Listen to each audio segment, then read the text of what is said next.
Hey, this is Jim at freechartvideos.com. It is a little after 4 o'clock on January 24th, 2011, and we're going to take a look, as you expected probably, at the S&P 500 chart. I want to remind you that this is being brought to you free by freechartvideos.com using time-honored techniques to understand modern markets. I can do it for free as long as I get good traffic on the website and I'm building a following. Um, if that fails to work out, then at some point it will not be free. But for now, it's free. This video is for educational purposes only and is not intended to be any form of investment advice. I can draw lines on charts, but you have to draw your own conclusions from your own due diligence and make investment decisions that are suitable for your financial situation. I'm not a licensed professional. I'm just a guy that draws lines on charts. So let's look at the S&P. Okay, we're looking at a 10-minute chart. And yesterday, if you'll recall, I had drawn a line over this top and the high that we set early yesterday. And I mentioned that if we could trade over this line, then I would feel like we've got a real good shot for going up and testing 1300 again.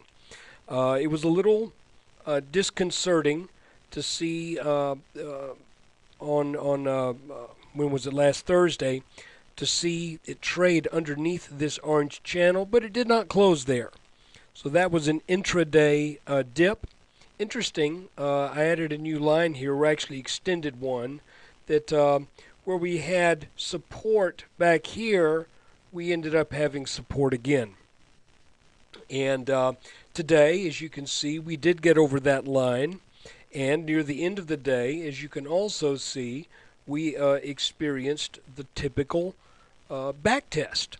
You know, you just got to get used to that.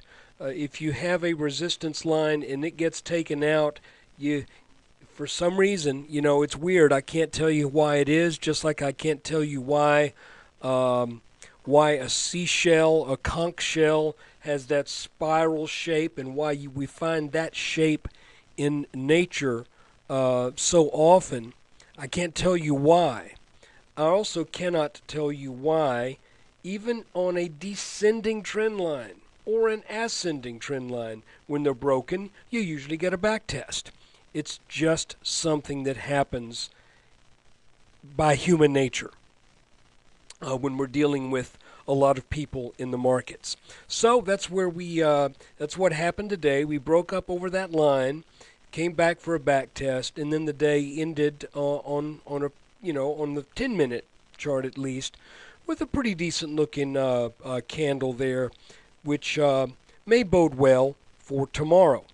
So what I'm looking at, I'm looking for a retest of, let me get my line tool here, of this line right here. And let's see this time if we can take it out and head on back to retest this upper channel line. That would certainly be nice. Additionally, I mentioned yesterday that we were having some weakness in tech stocks, so let's take a real quick look at the NASDAQ. Okay, looking at the NASDAQ, you can see that that it really it was ahead of the S&P and the Dow, and you can also see that it's got a little bit of a ragged look to it.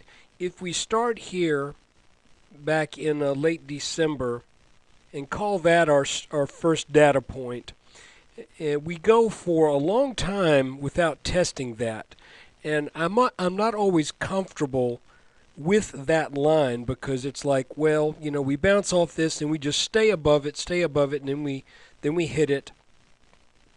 I usually like to find a line that has more tests.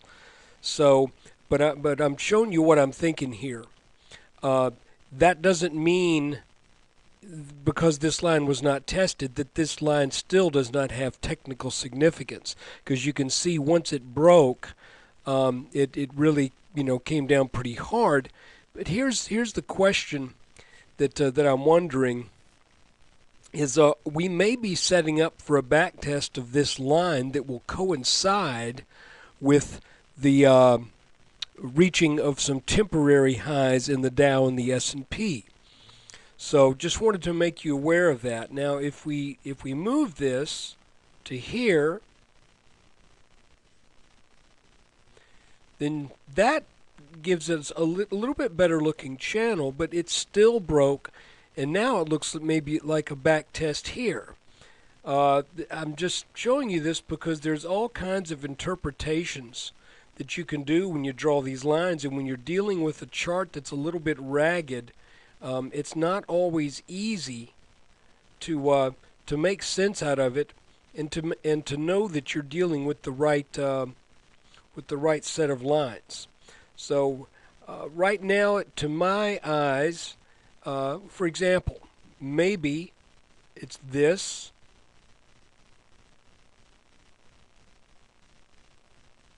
I'm just thinking out loud here, and this, or maybe it's that and that.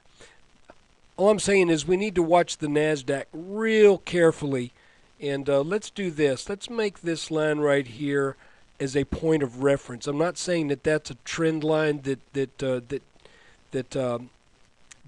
really describes what's going on, but I will say this: if this breaks, and this little area that's of congestion right here does not produce a new high, instead, if that breaks, then I would say the NASDAQ is at least temporarily looking to give up some of the gains and to enter a phase of intermediate counter correction, because it's really been on a tear, as you can see from way back here.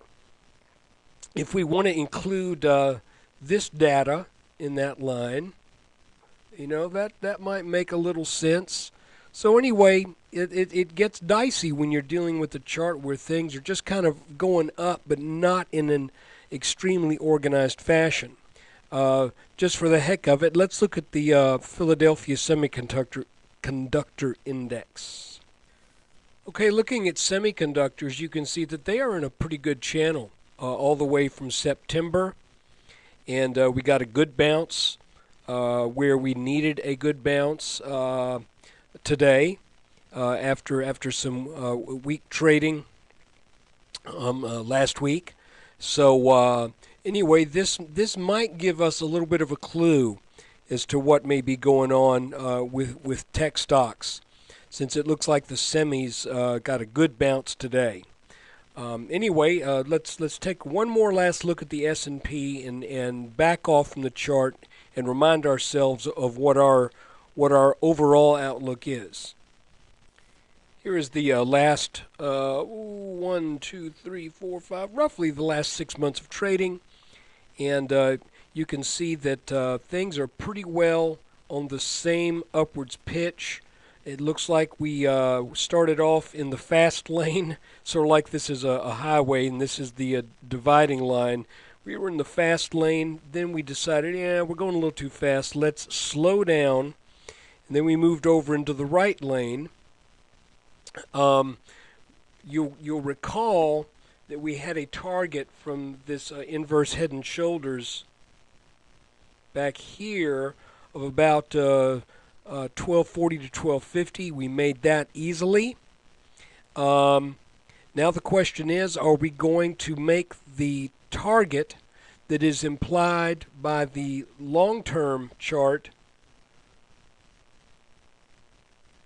that we see this large inverse head and shoulders down here that started in the fall of 2008 and broke out in the early summer of actually about the middle of the summer of 2009.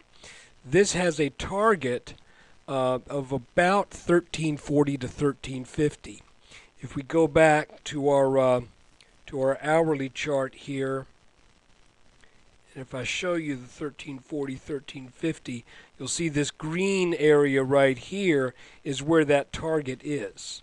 So you know, we may just be on track for staying in these lines between maybe this orange and this green, and by early spring we may be up there. So let's see what happens. I appreciate you looking at the video. I hope you get something out of this. And as a favor, I need to ask you to go check out freechartvideos.com, take a look around, and also I want to ask you a particular favor. If you would please subscribe to my YouTube channel. One of the ways I'm trying to support this effort is through advertising revenue, and if I can build up more channel traffic and more subscribers, then eventually YouTube will say, yeah, you can run those ads at the bottom of your at your videos. And I don't really like ads on things, but they're pretty unobtrusive, and you can always click them and make them go away. But that does give me an opportunity for a little bit of revenue from this effort. So if you would join, subscribe to my YouTube channel, that'll make me one step closer to keeping this free. Take care, and look for tomorrow's video after the close.